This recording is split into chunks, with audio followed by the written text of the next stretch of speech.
You're welcome back to all my faithful who continue to join me to control their Epps-perience. I am the namesake, Alan Epps, back again, blessed to be here for another week. A lot happened in this week. Again, I'm doing this to myself on a Monday night, but I had an eventful weekend, so that's why this happens inevitably. First and foremost, it was my birthday last Thursday. Yeah, you care. I'm officially, well, I've been old, but I'm old now, 36, knees hurt, back hurt, everything hurt. Shit's for the birds. Yeah. But I had a pretty decent birthday for the first time in a while that didn't require like a trip or some kind of extravagant plan. I just took off for my birthday. I typically never do that at any job from the military, whatever. I just don't take off leave. I get it in my mind that I save it up for trips or for a rainy day, which I did when I went on trips back in the day. But now it's just a habit. I just don't go on. So as a result, I have a shit ton of PTO, which I was hoarding because I was hoping to quit my job and get another one soon. So I was going to cash it in. But with Rona and everything, I don't know when and if that's going to happen. But, you know, I said I don't want to do anything for 2 days and fuck that job. So I took off, and I needed that much more than I thought I did just to have some time to just sit around and do nothing. And in addition to that, you know, I was perfectly fine just chilling. But, you know, you always need friends who won't let you do that and will pull you out of the house and celebrate you, because sometimes a nigga needs to be celebrated. So shout out to the big homie Lainey. If you're my Facebook friend, she is the chocolate little thing that took me to dinner for my birthday into a fancy restaurant or whatever in DC. Yeah, so can't say how thankful I was for that. Had a great time, good company, good food, didn't pay for it, lit. She wasn't even having it. And just when I thought it couldn't get any better, my other friend Josie, also a woman of the chocolate persuasion, took me out on Sunday to a great restaurant.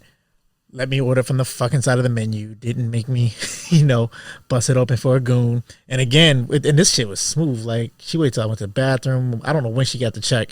And then she slickly I wasn't going to check my jacket, but she insisted on we do it. And I left my wallet in there, so I couldn't even like pull the caper anyway.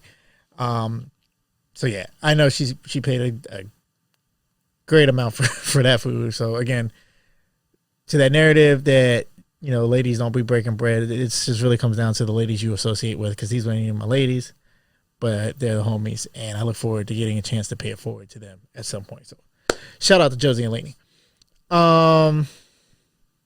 Yeah, other than my birthday, and that was on Valentine's Day, but it wasn't supposed to be Valentine's Day. Like, it just happened like that, because Saturday I ended up watching the UFC fight. So moving right into sports. Yeah, so Usman, the Nigerian Nightmare, who has gained an internal fan from me after he broke Colby Covington's fuck-ass jaw, he had a title defense against one of his friends, who is a dude. His last name is Burns. I forgot what his first name was, but it just sounds super American, but he's Brazilian. Whatever. And yeah, he ended up knocking him out, but it was crazy because when it first started, Burns caught him with a punch. Listen to me. This punch, I heard it, I felt it, and it's from somebody that big. I don't understand how you get hit that clean. Like, Usman got caught right on the joint where your jaw connects by your ear, and not only did he just get caught there, he walked into it. So his body was moving into the momentum of the punch, and then this big, strong motherfucker threw a haymaker, caught him clean, and didn't knock him out. Didn't really wobble. I mean, it stopped his movement, but he didn't look hurt or disoriented. Quickly regained composure, and then he fought back and gave Burns some punishment after the second round and ended up knocking him out. So people overlook, yeah, fighting skill, attack power, precision, and all that is important, but every fighter needs to learn how to and be able to get a punch. And you can train how to react after you get hit, but there's no exercise for a chin. You know, that man's got a slab of granite for a skull. And, you know, shout out to him. That was an awesome performance. If I hit somebody that clean and he don't go down, I'm going home. I'm running home, because I don't want no parts of this nigga. Like, what? It's like, seriously. NFL season's over, but the drama still persists. I'm trying to stay detached from it. I don't really get into the whole off-season moves unless there's signings to my team, because one, I'm not a GM. I'm not in those keeper leagues. That shit just annoys me.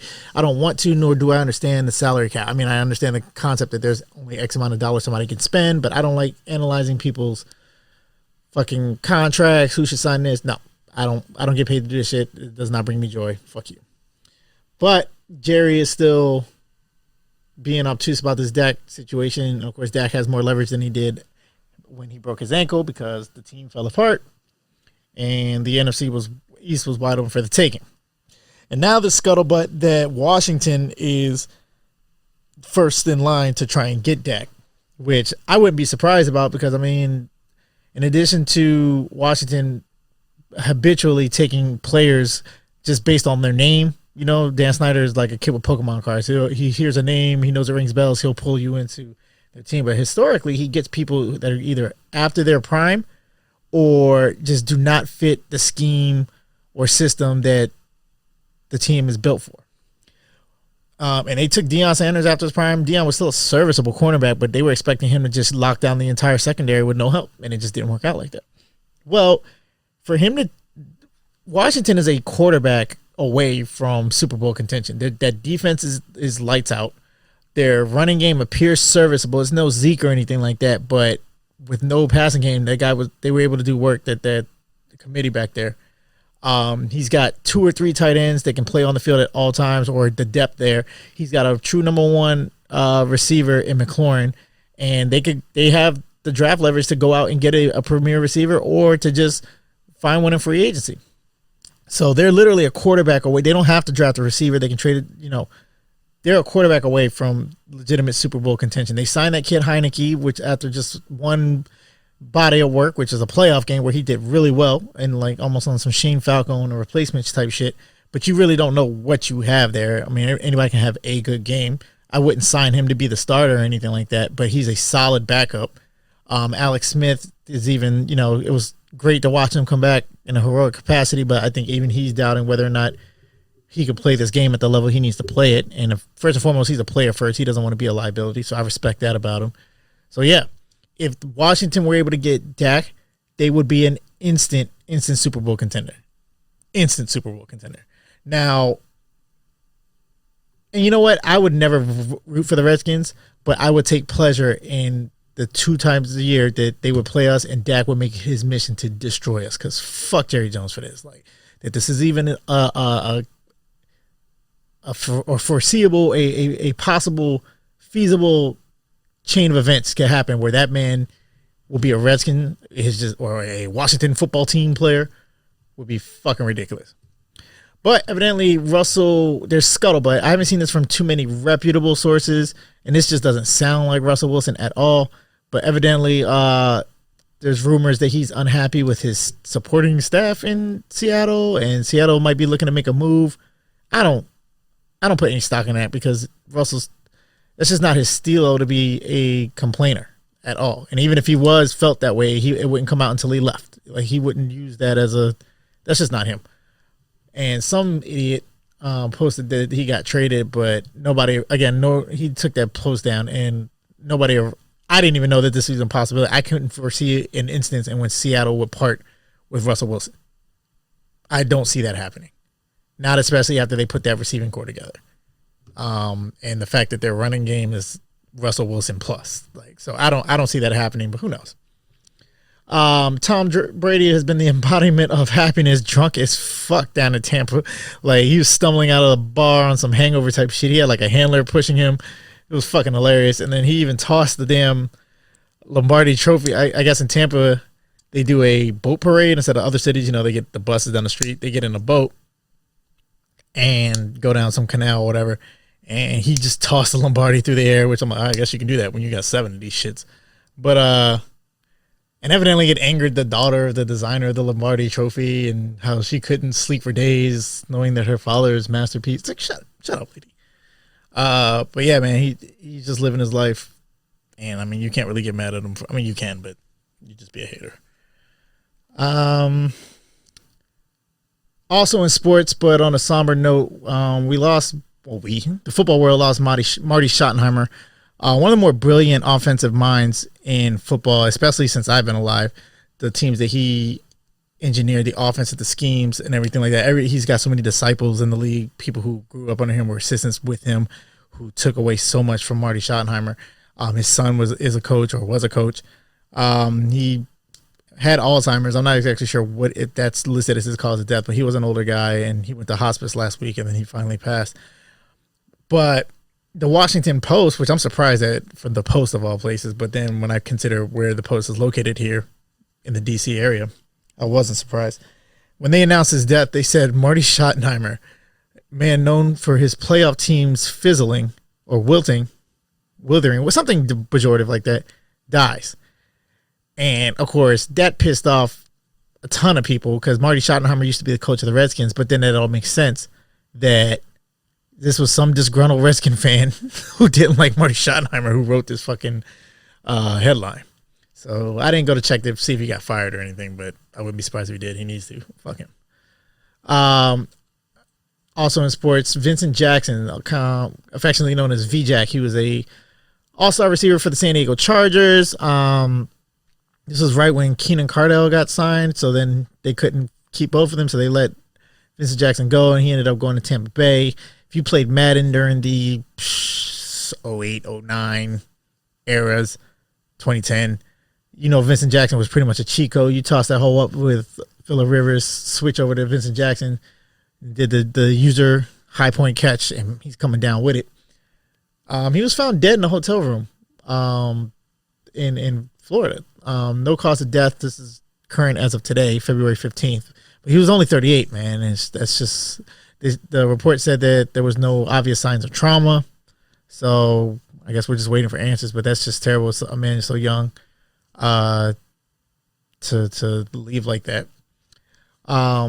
Not in sports, but also in RIP news. Larry Flynt, the filth god himself. For those of you youngins who may not know, nobody really young listens to me, but so everybody's heard of Playboy, but a lot of you have not heard of Hustler magazine. So whereas Playboy, yes, it had naked women in it, but it literally had top-notch journalism, editorials, other stories and shit, and was artsy. Like, you know, that the women would be like, there would be a theme and there'd be glamour shots. They just happen to have their tits out. Hustler was straight up raunchy, send nudes energy, like filth. You know what I mean? And a lot of times porn chicks would end up in Hustler, where very rarely would women come from porno to get into Playboy. Now, sometimes they would become playmates and then go to porno, which Hef evidently did not like at all. But Hustler welcomed it. So I'm sure a lot of people don't like Larry Flynt. Just, he's a womanizer, this, that, and the third. He set women back, whatever it may be. But it can't be argued that I haven't heard any stories about him raping anybody, so that's why I'm giving him the bail or anything like that. They tried to put that on Hugh after he left, even though nobody has formally accused Hugh of anything like that. But the dead can't defend themselves. So I won't be surprised if in a week or two there's a think piece about how Larry Flynt took advantage of something. Who knows? But until such time, just RIP the smut god himself. Also, this Monday, as of right now, there is a blizzard, an honest-to-God blizzard. And you got to understand, my standards for blizzards are different from other people's. I lived in North Dakota for 5 fucking years, so I know what cold is. And there is an honest-to-God blizzard going on in Texas. I didn't quite pull it. Texas is huge. It's bigger than some countries, for those of you who don't know. So I didn't quite pull up where it's happening. But from what I understand, San Antonio is currently cold as hell and experiencing blackouts. Dallas is in the grips of it. I'm not sure what's going on in Houston, but I heard people complaining about it. Temperatures as low as 8 degrees with minus 13 wind chill. Significant accumulation. I saw at least 6 inches in one place. And of course, icy roads. There was a big pileup earlier this past week where people lost their lives. But this is sustained. Normally when you get these freak snowstorms in Texas, it's gone by noon. No, it's snowed and might still be snowing for hours, and these temperatures are sustained. Not only is the South in general, but Texas especially not built for this road-wise, but their utilities and infrastructure isn't. What some areas are experiencing rolling blackouts because I guess a lot of the appliances and central, heating and cooling are electric-based, putting an exorbitant demand on the grid. So they're doing rolling blackouts, kind of like what they do in California. But there's some places where they're just out of power because the lines are down. And to be in that situation and not even just freezing, sub-zero temperatures is not safe at all. So I do pray for everybody who's dealing with that. I am wagging my finger and laughing at anybody who voted for Ted Cruz or any of the other climate change deniers. look at what you did. Look at you with your dumb asses. But I understand there's a lot of black people in there that are just freezing right now, and not just uncomfortable. Like, this is a very life-threatening situation. So I hope that resolves in and of itself. I tell people all the time, you don't know what cold is, but at the same time, if you're not built for it, if you don't have the preparation for it, outside will kill you. And without heat, inside will kill you. So I hope everybody is able to make it through there. In entertainment news, looks like Dave Chappelle got his show, well, the rights to his show back. And hopefully that means more Chappelle show will be coming out. But more importantly, he got his check. I didn't really listen to the little mini series or the little mini clip that he put out, but that was just the gist of it. I do intend on listening to it because I'm sure he dropped some gems. But on the one hand, you want to say that was huge of Netflix and all the other corporate HBO, anybody else who had a hand in making sure he got paid for his intellectual property, his product, and more importantly, encouraging him to make more without the contention. But at the same time, who else could have done that but Dave? Who else could have made those networks be like, do we really want not only to lose him and the creative genius that he is and anything that might come of him, but the people in his camp? Not just the fans, but anybody else who's a creative. Yeah, so shout out to Dave for not only just getting his shit back, but with a paradigm shift. That's also in entertainment news, Gina Carano's dumbass kept going on her woe is me, poor white woman in America, Trump this, MAGA this bullshit, and now she got fired from Lucasfilm / Disney. For those of you who don't know who didn't watch The Mandalorian, she played a character called Cara Dune, who was a bounty hunter in the Star Wars universe. And while Gina Carano has never been known for her acting ability, not from there was some action movie she did by herself that I really wanted to like, because I used to have it bad for Gina Carano. Like, when she was a fighter, oh my god, it takes a lot for me to be looking at pink toes, but she's brunette and just strong, and she was cute. She was a dominant champion at the time. I had a thing for Gina Carano. And then I watched that stupid ass movie she made where the movie wasn't bad. It's just, this is not her thing. All right. She's not an actress, but she could be a character actress. I did appreciate her in the X-Men movies. Not X-Men, with in Daredevil, not Daredevil, fucking Deadpool. Sorry. In Deadpool. And then of course she had a little minor role in Fast and the Furious with that insanely long plane takeoff scene. And I mean, those little niche characters where she's just supposed to be a badass and fight, it worked. But Cara Dune, she benefited from limited lines, but still a character presence. They were talking about giving her own show. I was skeptical about it, but I was looking forward to see it. Unfortunately, though, she is of that MAGA camp tramp, which, okay, fuck your political views, but she just goes off these deep ends, and I guess she couldn't let it go that, people are getting deplatformed for spreading rhetoric that is not only untrue, but is contributing to people's deaths. So in her mind, she equated that with the meme to the treatment of Jews at the rise of Nazi Germany. Whereas she said, she posted a meme that showed presumably Jewish people in the street getting things thrown at and beaten at them. And her caption was, this is how it started in Nazi Germany, that the Jews were persecuted, but not just by not by the Nazi troops or the SS, but by their own neighbors. And somehow that's the same as your current neighbors telling you to shut that bullshit up. We're beating you in the street because of your race and everything. Not because you're spreading stupid shit, but just because of who you are. Yeah, that makes a lot of fucking sense. And this wasn't the first time she said some dumb shit on social media, so it's understandable why Lucasfilm distanced herself from that. And like I said, she's not an actress per se. So to say she fumbled the bag is when shutting up was free. To say she fumbled the bag is an understatement, because she fumbled the bag. I don't think she'll ever get another acting job again. Like, I think her social media saw a little bit of bump with the people who did that. Aren't about to put her in the movies. It's the same pink milquetoast snowflakes that tried to get Parla up and are crying about that getting shut down. So I hated that for her, but freedom of speech does not mean freedom from consequences. And stemming from the people who think like Gina Carano, Trump's impeachment went off, and after 5 days, it went exactly as anybody brown could have seen coming. He was acquitted. And for those of you who don't realize, in the Senate, an impeachment is not like a normal vote on a bill where you just need the Senate majority. So currently the way the Senate is split, there are 100 seats. 48 of them belong to Democrats. There are 2 independent voters who identify as independents, and then the other 50 are Republican seats. And in the event of a tie, meaning that the Democrats all vote the party line and get the independents to vote their line, and the Republicans all vote their party line, the vice president has the tie-breaking vote, which all of you know the vice president is now Kamala Harris, and she's a Democrat, and she has already used her tie-breaking ability to decide the budget that cleared the way for the next stimulus or the COVID relief. So, yeah. That's pretty much what's going on right there. Where did this thing go? I had a little website pulled up that told me about the split of the votes, but it went as much as you can expect. All the Republicans, except for 7, decided to vote for acquittal, and for the impeachment vote, they needed 2/3. So 2/3 is a 66, but evidently for some reason you need 67 votes to have voted for to have Trump successfully impeached, and that didn't happen. They got 57.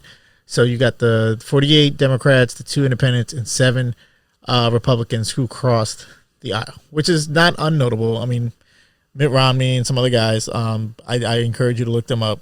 Not necessarily give them their praise or anything, but it's on the record, and they deserve to be, I won't say lauded for it, but at least they appear to have some sort of moral fiber.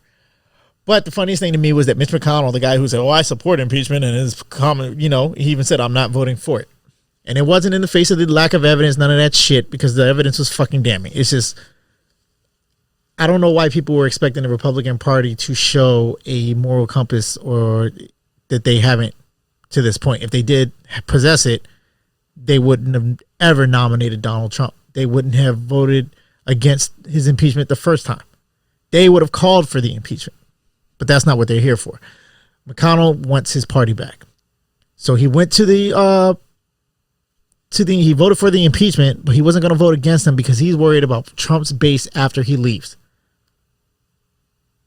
So he's able to maintain this whole, look, we're going through the procedure, we're holding each other accountable, but he's acquitted.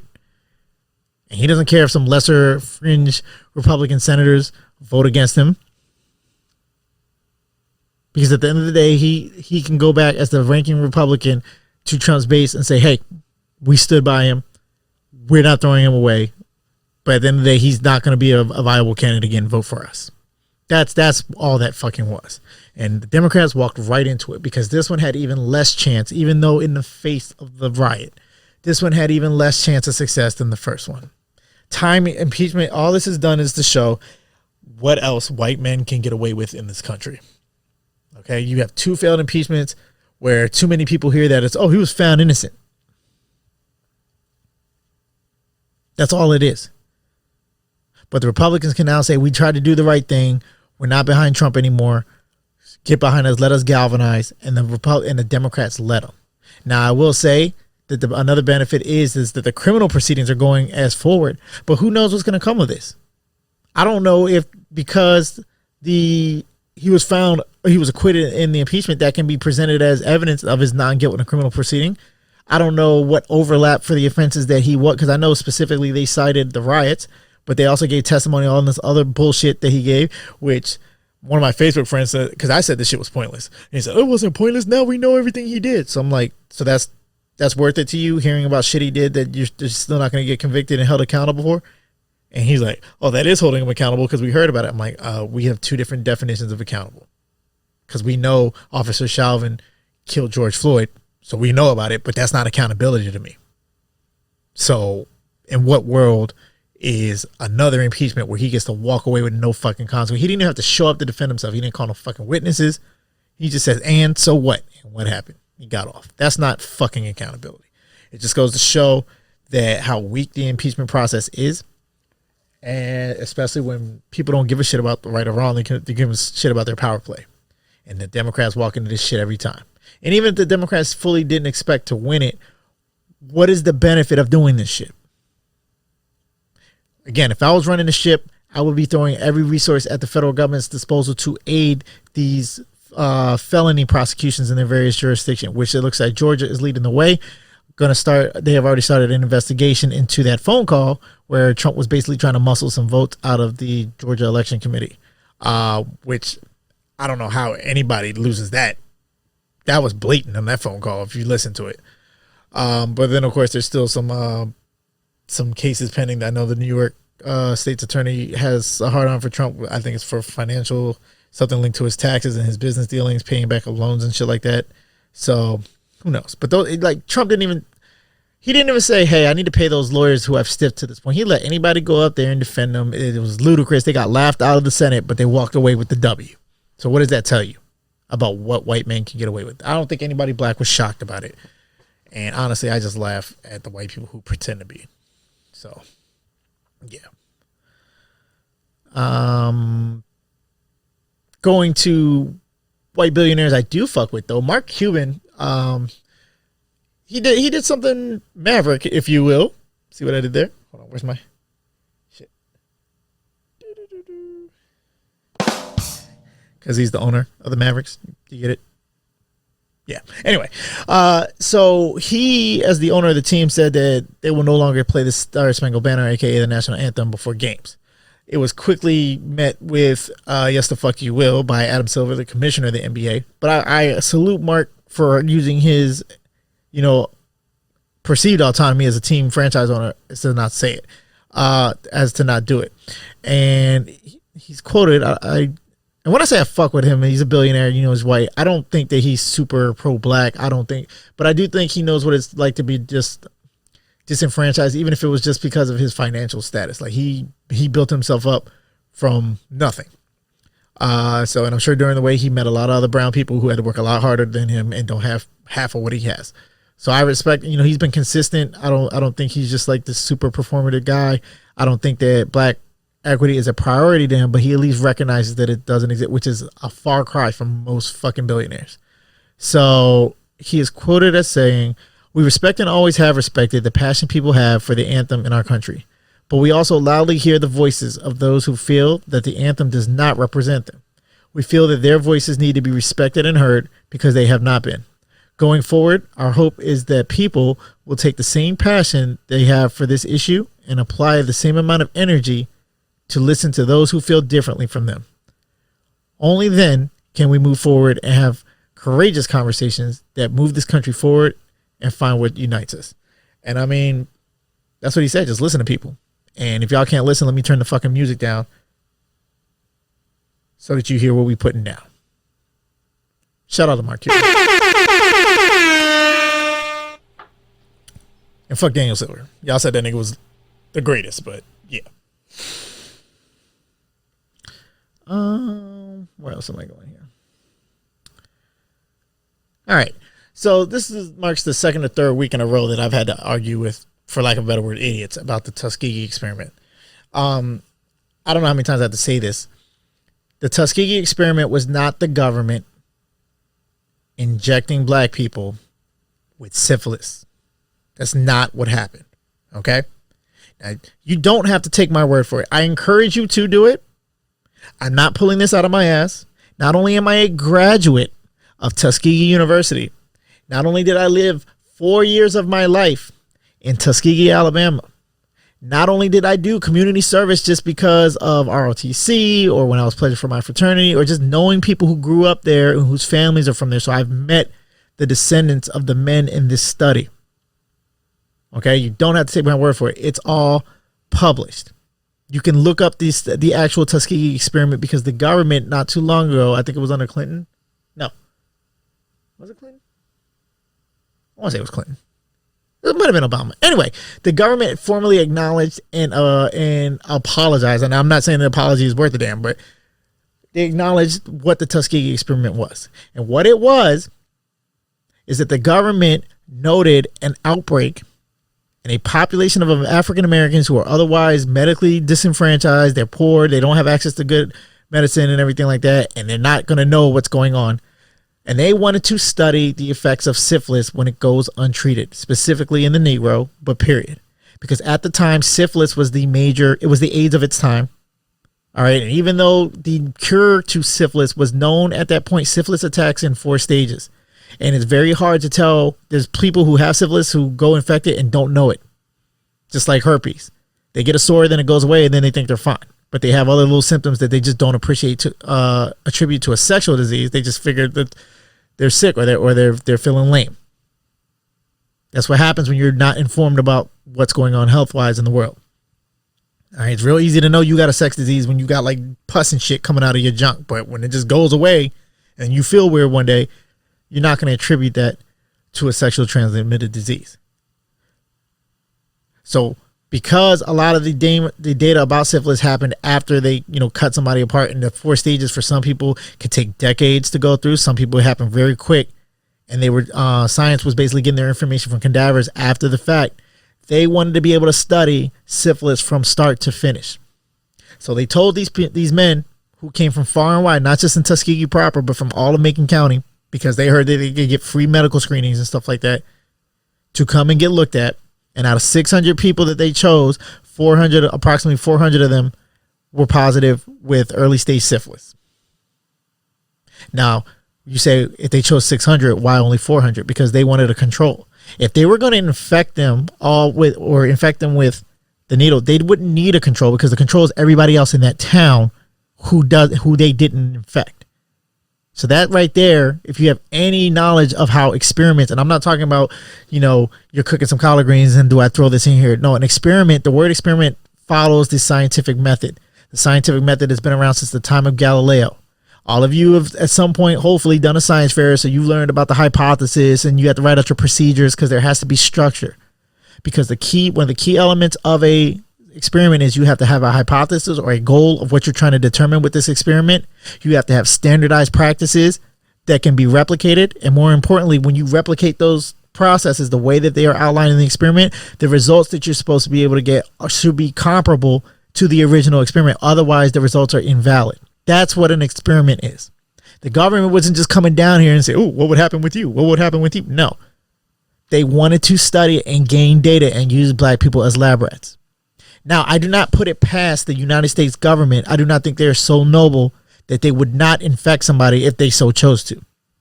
However, I'm saying it was unnecessary in this instance, because there was an outbreak in an underserved community who not only does not have the medical resources to combat it, but let's face it, it's the Deep South. A lot of those men were engaging in homosexual sex. So this is the Deep South, black people, the Bible Belt. They're not going to go telling on each other. The government knew that. They preyed on their ignorance. They preyed on their naivety. They told them they had bad blood or dietary issues or something like that. Everything but the fact that, hey, you have fucking syphilis and I can cure you with this shot, but I'm going to watch you die and record it for my notes. That's what happened. The government is not served by saying, yeah, we watched them die. We knew we could have saved them. We didn't. Versus saying, oh, yeah, we also infected them. If they, in fact, infected them, they don't gain anything. The experiment is not any less heinous by not admitting that, oh yeah, we infected them too, because that was not a protocol of the experiment. They wouldn't send funding down there for people to just freelance, and there was no need. Syphilis had an infection rate of around 35% of the population of the U.S. back in the 30s. So it is not beyond any stretch of imagination.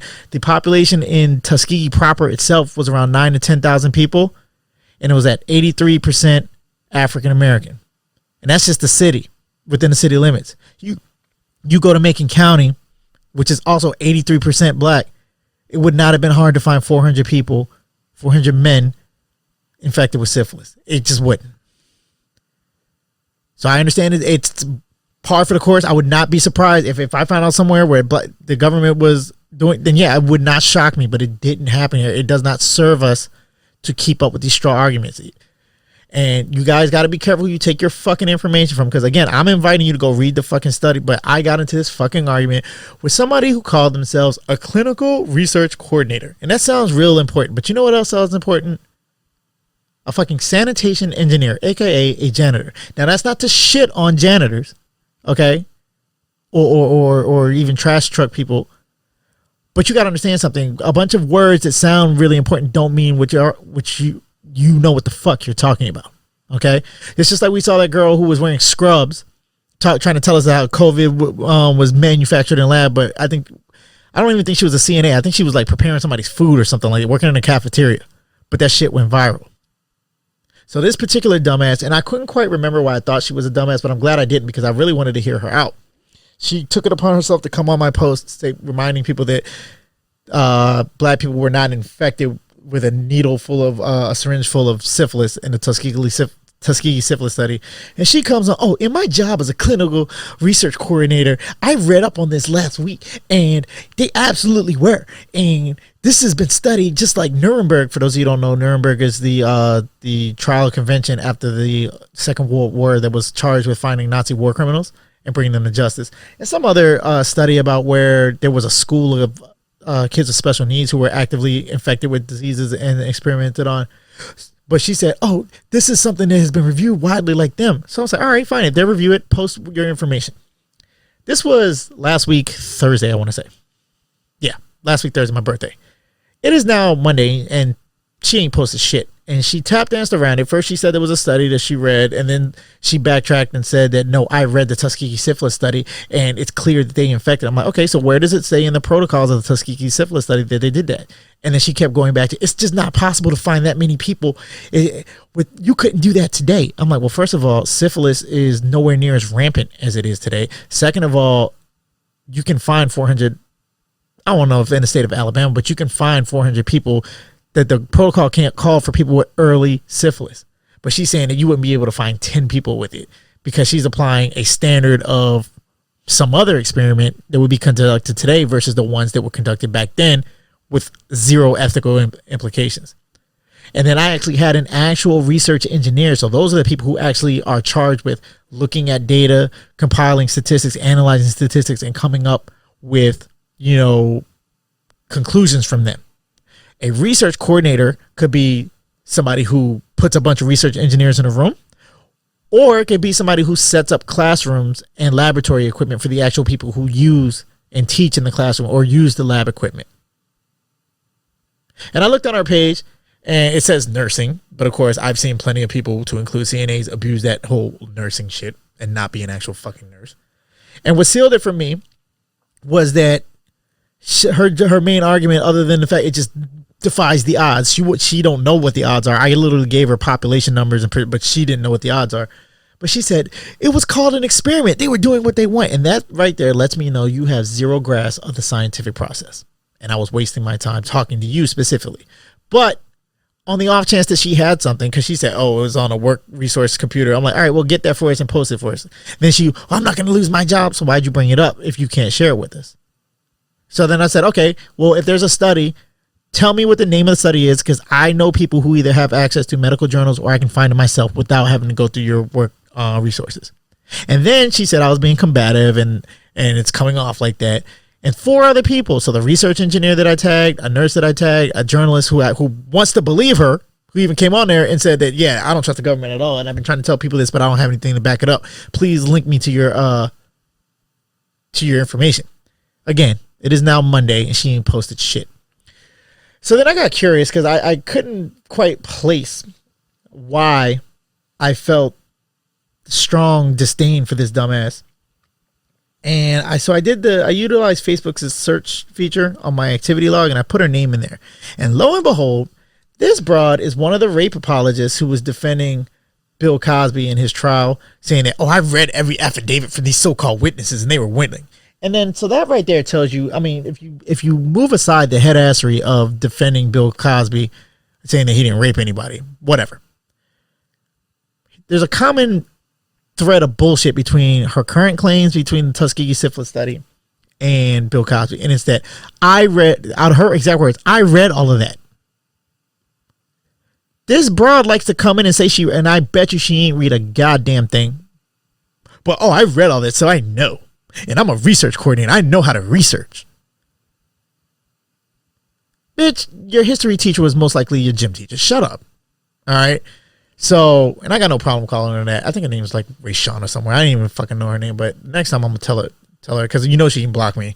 But she still doesn't come with the facts because she don't have no fucking facts. So I'm gonna let her ass have it the next time I see her. But again, please be careful who y'all take information from. That includes me. All right. But the difference between me and those other people is I will back my shit up and invite you to prove me wrong because I want to know more. I want to be right. Not right in the sense of proving you wrong in the argument. I want to have correct information for my own knowledge and use. If you can give me that, great. But if you can't, miss me with the bullshit. But too many people just want to be right because they never felt smart in school, or because they wear scrubs now, so they think people take them seriously, or it's just the internet, so they feel like published authors and scientists if they just write a comment and they get enough likes. Get the fuck out of my face. The word research is abused by too many fucking hoteps and jackasses on this blue app, and I'm fucking tired of it. Yeah. So there you go. Biden making moves. He has called for the resignation of all Trump appointed U.S. attorneys, with the exception of one who is looking into a Trump case and another one who is currently conducting the investigation into his son. No doubt to remove any inkling or inclination of impropriety. Yeah, that's the word I'm looking for. That he's trying to lean in on his behalf to get his son off of any kind of nefarious deeds. So I think that's major. I wish that he had an avenue to get rid of Trump's judges, but hopefully he will at least establish an oversight committee that goes through each one of their rulings with a fine-tooth comb until it becomes inconvenient for them to abuse their power, like that jackass who granted the out of country travel to that rioter who's awaiting federal charges.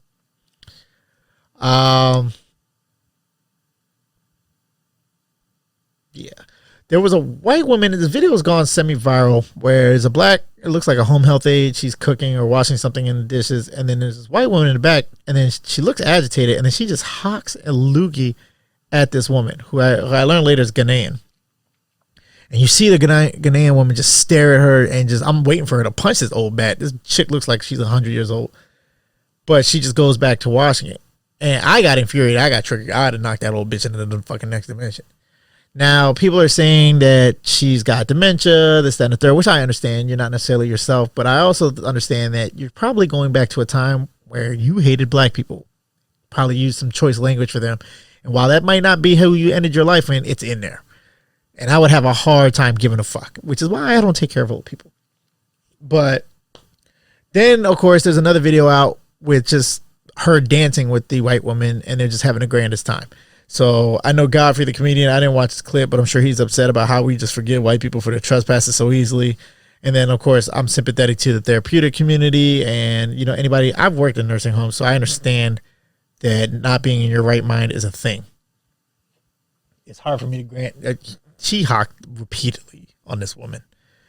All I can do is praise the white woman for whatever restraint it is. I hope it's not based in, okay, well, I forgive you. I hope it's more of a clinical, I'm a professional type thing. But one more job that Alan couldn't do, because I'd have charges.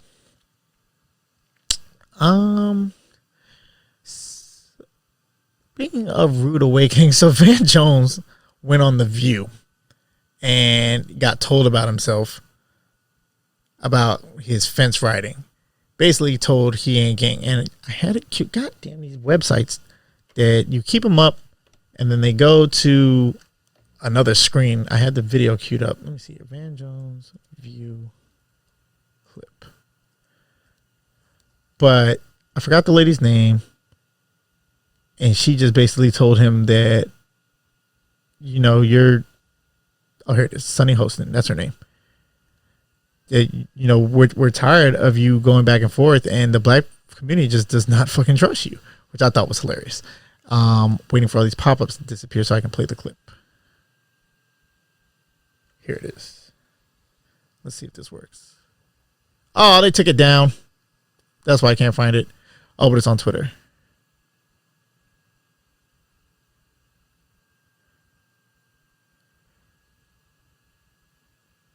Oh, no, that's just his responding to it. Damn, they took the clip down. I guess it's because, the TV network owns it. That would explain why it just disappeared. I mean, that sucks, but I'm sure it's somewhere on the internet. I'm not going to sit here and look for it. That shit was funny. But, I mean, all I got to say is she wasn't lying, Van, and that doesn't mean we don't fuck with you. We won't fuck with you ever again. I mean, look at Don Lemon. He was cooning for the longest time. Then he saw the light after we got him together. All you got to do is want to come back home. But ain't no such thing as halfway crooks, man. Like, I understand, treating the opposition as human and everything, but that doesn't mean not holding them accountable. That doesn't mean lending them your black face to peddle their bullshit. So it is what it is. I'm fucking mad. That shit was funny. It was like a good 48-second clip where she told him about himself. Whack ass YouTube. So a weird situation happened. An Amazon driver got stuck in my neighbor's yard, and just to paint you a picture, so my house is not on the street. There's a very long driveway, my driveway and my neighbor's driveway, and it gets dark back there. And we had just gotten a lot of snow and ice, so the grass on either side of the driveway is very wet. So I guess the Amazon driver came to deliver something to my neighbor, and then she was scared to back out, so she tried to turn around so she could drive forward out of the driveway. And she ended up getting her car stuck in my neighbor's front yard. So she knocks at the door and, asks for help. I'm like, all right, yeah, I'll come push you out or put some wood in, because we had some spare wood from projects out front. And that car was deep in there, so she had been trying to get out for a while before coming to get help. And a little African lady. So I told her to have a seat in our living room, and I recruited my dad, and we got the truck, and we ended up pulling her out. Pull out game strong. So the next day, which is Friday, yeah, a lot of shit happened on my birthday. But there's a set of flowers on our front porch, and my dad's making fun of, oh, you got a Valentine, and it's from somebody named Rose. Now they weren't roses, but her name was Rose. And I'm like, but they didn't say who they were to. So my dad opened them up, and then it became clear that it was the woman who we pulled her out. And I just thought it was sweet and everything, but I'm not used to getting flowers as a grown ass man. And half-heartedly, I was joking. I said, hey, this is sweet, but this is weird, because I don't do nice things to post on the internet. But I did think that it was notable to get flowers for it. She didn't have to do it at all. But all the girls, I guess, took it seriously. It's not strange for men to get flowers, just accept it. I'm like, obviously I did. I mean, they're my flowers. But yeah, that was the first time I ever got flowers. And yeah, I'm still a thug. What are you gonna do? I guess there's still faith in humanity, which is good to know, because every day the world will try to remind you that there isn't. Case in point, I saw a horrible story out of Ohio, where a woman came home to find her 3 sons shot by her boyfriend. 2 of the sons were, as of the timing of this article, which is February 8th, 2 of them had died. 1 of them was in critical condition. I don't know about the 3rd son. The sons' ages were 1, 5, and 4. The 1-year-old and the 5-year-old are dead, Gabriel Phillips and Amir Phillips. But Ashton Phillips, as far as I know, is still fighting for his life. Their mom, 23-year-old Crystal Phillips, had like a minor argument, at least in her estimation. She got into it with her boyfriend. The sons are from her estranged husband, but they got into it with the boyfriend. She said it wasn't even the worst of their fights or anything like that. It wasn't anything crazy. She went out to go run errands for not even an hour, and she came back to the boys shot. And this fucking coward, Kevin N. Moore, age 27, has been charged in the Toledo Municipal Court with 2 counts of murder of a victim younger than 13 and 1 count of felonious assault in the same. And, I hate to blame the victims because the mother is a victim here, but evidently this man has a record for domestic abuse, for strangling some other woman. You can't have just niggas like this around your fucking kids, man. I'm not telling you not to move on. I'm not telling you, you know what I mean? But do some fucking due diligence here. Like, evidently this is readily searched. Like, this wasn't like he had it expunged or anything. How do you have these niggas around your kids? And even if you are going to give somebody a chance because they're not their past, whatever, leaving them alone with your young, vulnerable children, I don't get it. And I hate that she's going to spend the rest of her life thinking about this. I hope the last remaining son makes it. I pray for the estranged father. I don't know what his whole story is, but I know that he's sick. And I hope they fillet this monster in fucking jail, because this shit has to fucking stop. And yeah, that shit was fucking terrible. Like, how many more times do we have to hear about this shit? So So it turns out that there's a ton of explosives missing from a Marine base. But what is that? Can they be beat? There we go. Ton of explosives are missing from one of the nation's largest Marine Corps base. Oh, no, this is the nation's largest Marine Corps base. 29 Palms in California, San Bernardino County. The article reads, explosives are missing from the nation's largest, explosives are missing from the nation's largest U.S. Marine Corps base, according to military officials who said Tuesday an investigation is underway. Marine Corps Air Combat Center 29 Palms, Air and Ground Combat Center 29 Palms in San Bernardino, California, notified the Morongo Basin Station of San Bernardino County Sheriff's Department last week, but a department spokesperson told CNN it was not asked to assist with the investigation. So I guess they just let them know, hey, somebody took our bombs and they could end up blowing something up in your town, but we don't need you help tracking them down. There have been several training. It is a training base where they do air and ground combat simulations. So that's why the explosives are there, but no other details. They're just missing and they're looking for them. So you put that into context with what happened on January 6th, where there were a ton of veterans there, where some yahoos already brought guns and improvised explosives to the Capitol. Kind of scary. Who has them and what are they going to do with them? Let's just hope somebody just pencil whip the form and it looks like they're missing. I don't know. Troubling times in the kingdom. Where are we at here? Talked about Mark Cuban, Van Jones, U.S. attorneys. All right. So, before I get into the state of black love, if you will, Quawan Charles, you recall that couple pods, I want to say 3 or 4 pods ago, I mentioned that this young black boy went away. He went with the parent of one of his white friends and his white friends and was then found dead, his body mutilated, his face beaten in. There's been an arrest made in his death. Now, this was reported on... No, this is the wrong story. Where's it at? Here it is. So this story is current as of February 9th. But the 15-year-old boy was found disappeared. He disappeared in Louisiana Parish back in... It doesn't have the date here. On November 3rd, he was found in a drainage ditch. Again, his body was mutilated. He was disfigured. His teeth were gone outside his mouth, and he had muddy water in his lungs. So there's an indication that he was likely drowned and, awake. They tried to attribute his wounds to aquatic animal activity, aka a fucking alligator, which it happens in Louisiana, but bullshit. So I'm looking for the name of the person who was arrested.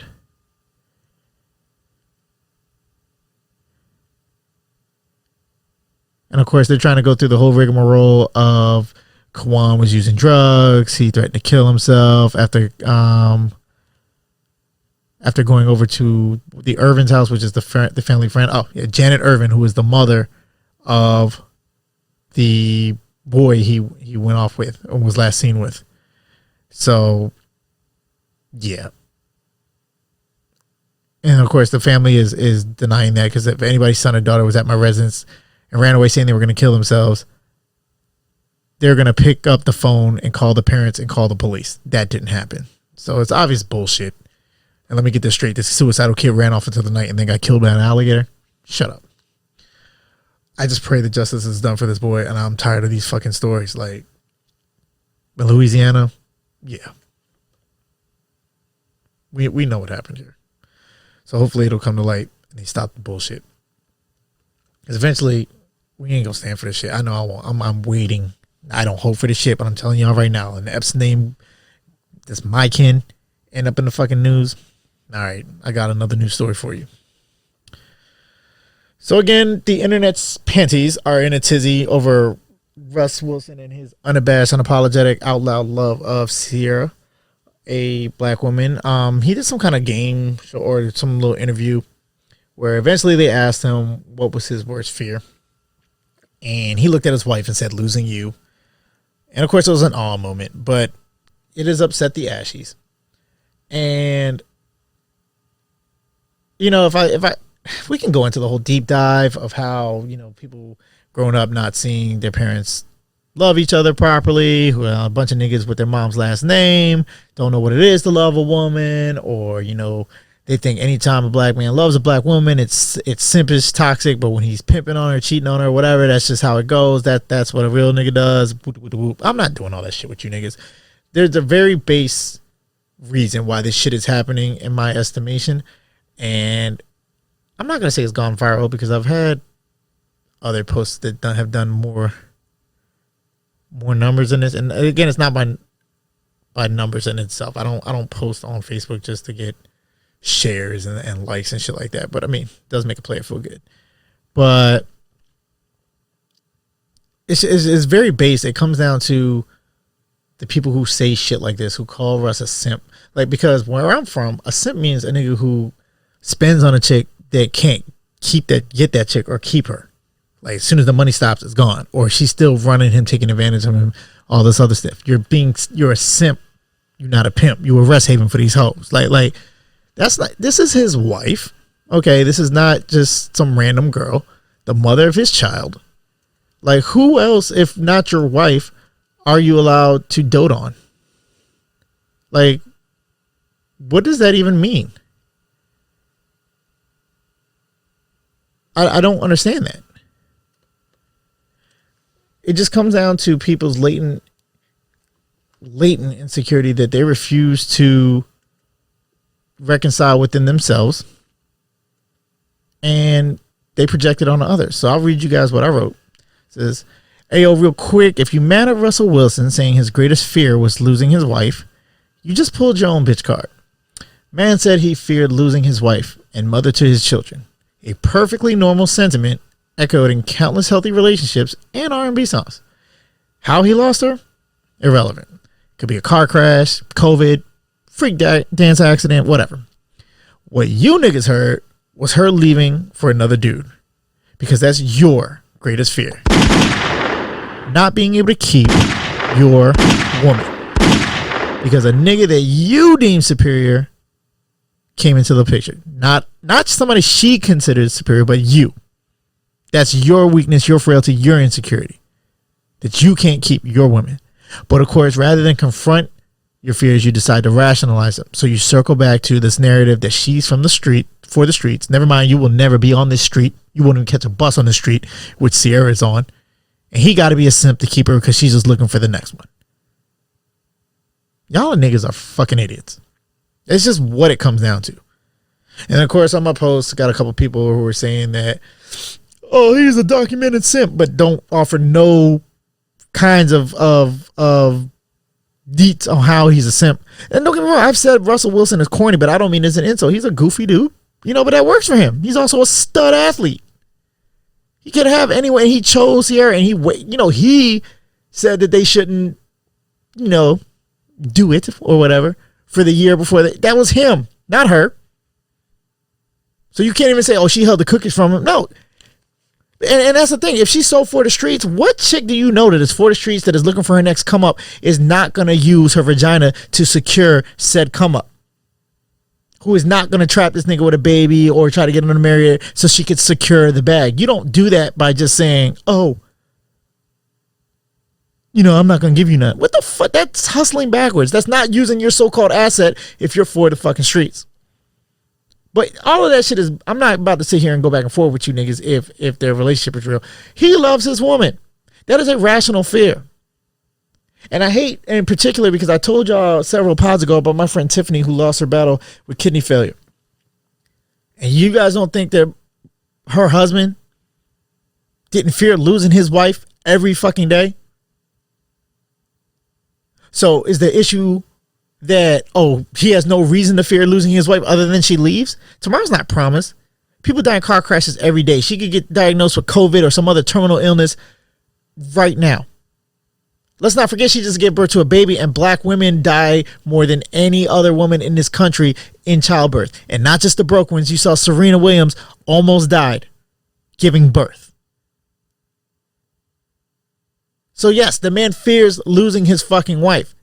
I don't even think it crosses his mind that another nigga is in the picture. I think he means out of his life. And of course, he don't want to get a divorce because he's been there. But even if he did, she would still be around for their kids. So I'm sure he's thinking of it not just, losing my wife, but the mother to my children. But y'all niggas don't know how to think of women other than a fucking possession as an ornament. And then some of you ashy niggas, she should fear losing him. He's the prize. I'm like, who's to say she doesn't? That's what equal yoke is. No, you want leverage. You're not describing love. You're describing a dynamic in which you have the power so you can abuse it. That's all you niggas are used to. Which is fine. Take your toxic shit and go, because I'm not a relationship coach. I'm not here to heal you niggas. But y'all gotta stop this shit, because y'all don't know what a real nigga is no more. And I think it's hilarious when niggas try to call, I told y'all 1 minute with the women, yes, say that shit, Alan. Other minute, I hate women, I'm a misogynist, so that's why I don't even pay no mind to it. But for niggas to come at me and call me a simp or to call me a panderer, I'm like, especially when I look better than you. Like, these niggas will say this shit to me with a straight face, knowing damn well if they were in the same room, there's no woman that's gonna look at them and I'm not an egotistical nigga. I'm not a pretty boy. I can count on 2 hands how many times I've actually just gone up to a woman just to go get her number. That's not my thing. I like to get chose. Sue me, I'm light skinned. But I'm looking at you and I know that there's no woman I'm gonna lose to you. None. And you call me a simp? The nerve of these niggas calling Sierra for the streets or just an industry chick. I'm like, what industry are you in? And these niggas be having all these cars in their photos that are just they're not physically with the car. It's just a car that they like, Lamborghini, this, whatever, that she could buy today. But you got to dream about it on your Facebook banner. She was a millionaire before she met Russell Wilson. Now, I'm not saying she was set for life. I'm not saying she was like loaded, but she had more money than any nigga on these internets is talking shit about her before she met that man. And what has he done? What a husband does, he builds his wife up. He made her a sports team owner. He got her masters back. He's doing for her kid that she brought with him because he treats him like his kid. That's what a man does.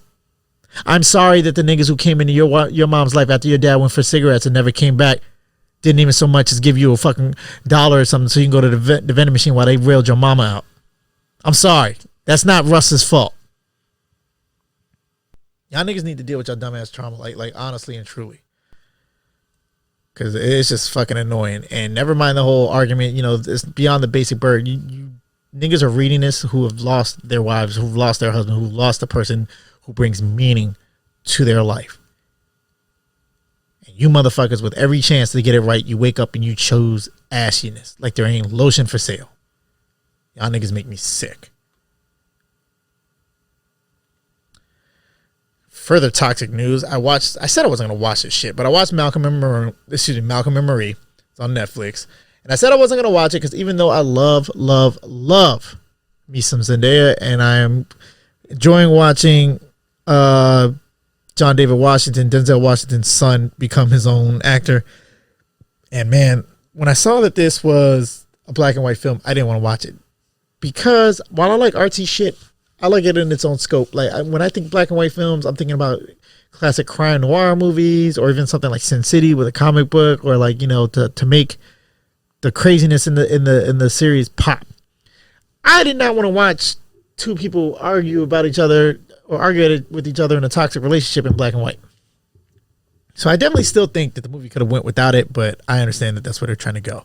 I still wasn't gonna watch this shit, but everybody told me to watch it because it's toxic and we want your take. So I did like a live watching on my Facebook. There was a lot going on in this fucking movie. I'm not gonna read you guys the old reactions because that's just that wouldn't translate well to this format. But some of my key takeaways were, John David Washington's character was a full-on dickhead. And initially, I was entirely on Zendaya's character, Marie.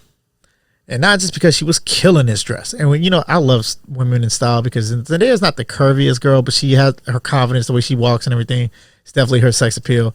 And then the way she's just wearing this dress was insane. But there are spoilers because there's no way for me to talk about this without, what happened. So if you haven't watched the movie, stop listening, or if you're not going to watch the movie, you just don't care about knowing what's going on, go ahead. So John David Washington's character, Malcolm, is a film producer, writer, director who finally got a large premiere of one of his films, and it seemed to be well received. So he's on cloud nine coming home. Immediately something was off because Zendaya's character just did not seem enthused at all, and she made him this slow-ass Easy Mac meal, which if they were just in like a raggedy apartment, I would have got it, but this was a nice house. So I'm like, that's what your go-to was, but I guess it might have been John David Watson's favorite late night snack. I don't know. It's just the fact that she pulled this shit out, and that was her go-to, and then she was asking about salted butter, like those recipes fucking depend on it. The butter is salted or unsalted. And it became even more apparent that as John David Watson's recalling his night of triumph, that she was unenthused because her face was just flat. She was answering him with She even sparked a J in the middle of his fucking story, told him to calm the fuck down. And then this nigga started giving her a head, and her look on her face was just like, "Are you done, nigga? Like, what do you want?" I'd have kicked her out right then and there. You're not about to disrespect my mouth game. Just get the mouth God. From there, they just descended into what seemed to be a constant stream of arguing where they just talked over their issues, and it became clear to me that they were both codependent. Although somehow, every time I found myself ready to be on John David Washington's side, Zendaya would come back and with some, okay, yeah, she's right, but damn it. You know what I mean? How she pulled victory from the jaws of defeat like that is just insane. And it's not in your typical, the crazy part is, especially when I found out who wrote this, it's not from a typical women just learn to flip shit, because John David Washington was almost arguing like a woman. Like, he made points, but he started arguing about shit that Zendaya's not talking about. We're talking about this, but you can't look outside of what's important to you to realize I'm not having this fucking argument. Everything was about a critique of his film, and she's like, no, I'm looking at you. You don't value my impact in your life. And then when he finally started addressing that shit, I thought he won it. And this man pulled off what I thought no man could do. He ran back his fucking cockfacts on her. Like, because basically the whole argument started because Zendaya felt slighted that John David Washington did not thank her in his thank you speech after the premiere for, you know, her contribution to his life in the movie or whatever. And she initially said she was fine with it, but of course she wasn't. And then, so that was the first round of arguments, that how you didn't thank me, not because of, you know, you're trying to make it seem like I'm worried about thank you. I'm worried about how you view me as insignificant. You take me for granted, yada, yada, yada, yada. So they go back and forth, back and forth, back and forth. You think that shit's over. Then it turns into, how are you not going to thank me for the story that you wrote about my life? How that's the only reason you're with me. You don't value me as a person. You value me as inspiration because you're just a mimic. You don't have anything new to add. You can just tell other people's stories. Then they go back and forth about how, you know, he was there for her when she was a drug addict and all this other shit. And you think that this movie was all about you, but I incorporated elements of my other girlfriends in this story, which I call bullshit, because when she called him on it in the first place, his face was just flat-footed. But of course, he went outside, started spazzing about some other shit, thinking that she's critiquing his movie, when she's very specifically talking about how you treat me as your partner. So he comes back in after that. You know, they all go outside and they reload their argument and they come back in. She's in the bath. His nigga starts yelling at her through a window. And he comes back in and says, oh yeah, this bitch I fucked over here, that was her in this scene. And this, that, and the third. And I'm like, oh, this nigga wants to die. But then when I found out that it was a white male writer, that made sense, because the only other nigga who would think about getting this shit off was Earl DMX Simmons and What These Bitches Want From a Nigga. And he did that to a chick that he wasn't all that attached to, and in song, she was not right in front of him. I thought for sure she was going to kick this nigga in his face, but it never happened. And not only that, it hit home. So I'm like, oh, damn. Well, maybe he said the truth, because, yeah, if you don't get to call him needy, if he nursed you back to hell while you were on drugs, fucking his friends, cheating on him, doing all this other shit, and he stuck by you even when y'all weren't fucking. But then, of course, she comes back and says that, no, you did that because you were studying me, because, you know, not for me. You needed inspiration for your films, all this other shit. And then it was just a constant back and forth. Like I felt stressed out. Like I was in there. Like, you ever been around your friends and they have an argument and maybe you didn't drive and you're waiting for one of them to take you home, but they're too busy arguing with their shorty or with their man. And it's just like, okay, you know? So at the end of the day, both of them were quite toxic. They were codependent as fuck. But for the sake of rationality, I would say Zendaya made more sense. Marie's character made more sense. But at the same time, she's toxic because she wants accolades for putting up with a toxic nigga when she knows she should leave. But she takes comfort in knowing her role. She wants to make him a better man, but complaining that it's hard making him a better man when she knows that he's almost incapable because he's a fucking narcissist. Like, she says that every day that she is his girlfriend, she tries to be the best girlfriend that she can be for him because she's worried that she's not enough. She's worried that another girl in his past might have done more for him. So today's the day she's going to outdo her. But there's not a day that goes by that you try to be a better man for me because you think this is it. You're good. You're a finished product. And here I am trying to show you that you're not, because when you think you're a finished product, your art, your movies are going to suck. You don't evolve. I'm here to help you evolve. Give me my fucking credit. I couldn't live like that. And then I sit here and wonder, like, are these real arguments in a couple? Because I thought y'all niggas just be arguing about liking other girls' pictures on Instagram or leaving the fucking toilet seat up. So then I assumed that this was some Hollywood shit. You know, like, okay, this could only happen with two artists. But then I looked at who wrote this shit, and it's a white man. And there's plenty of, the dialogue in this movie was amazing, by the way. So even if the black and white will bother you, the exchanges, while they're going to stress you the fuck out. And I'm an emotional minute. I've only had one girlfriend. I ain't have no deep ass arguments like this. We broke up. She felt that I didn't put enough effort in the relationship. And, well, I'm sure it wasn't just her thought. Her friends put that in her fucking head. But we're not talking about me. The point is that it's not like I was getting triggered by everything that was said, and I was stressed out. Just listening to them go back and forth. But the dialogue is top notch. And how they just kept going back, and then it would ebb and flow. You think they were making up, and then, back to the bullshit. Round 8. I was just like, Jesus Christ, is this what relationships are like? Y'all making me feel mature, and I've had one girlfriend, and I'm 36.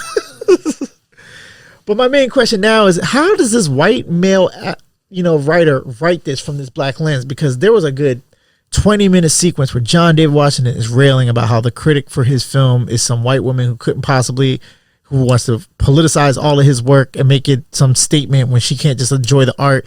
And people are going to read this drivel and think I'm this political person all because I'm black. But if I was a white man, it wouldn't be this, that, and the third. How does he write that from the black lens?